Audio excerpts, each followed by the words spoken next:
все отболит, и мудрый говорит: каждый костер когда-то догорит. Ветер залу развеет без следа. Но до тех пор, пока огонь горит, каждый его по-своему хранит. Если беда и если холода,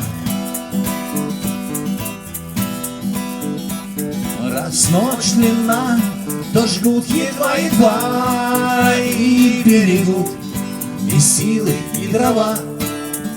Зря не шумят и не портят лес. Но иногда найдется вдруг чудак. Этот чудак все сделает не так, и его костер завьется до небес.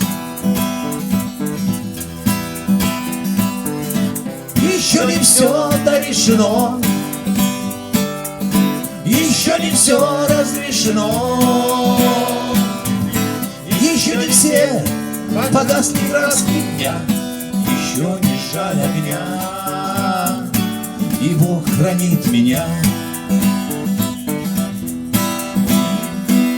Тот был умней, кто свой огонь сберег, он обогреть других же не смог, и без потерь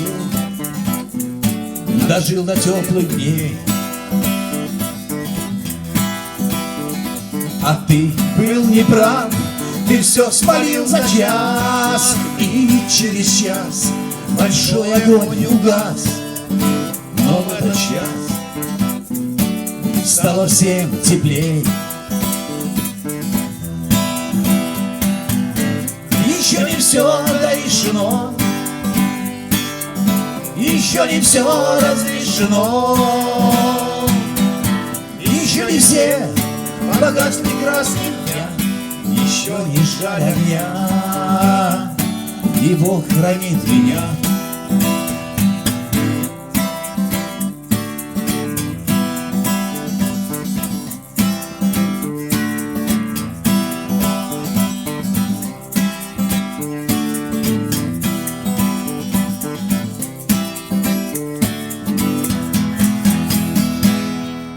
Помните, еще там дальше была? Чему нас учили, забыто давно, не вспомнить, как ни старайся, но часто на память приходит одно: на первый, второй рассчитайся. И кто-то мудрый придумал не зря считать до двух в этом мире, ведь первым быть без вторых нельзя, и что там не могут без первых вторые. Подписывайтесь на канал Буксовдя.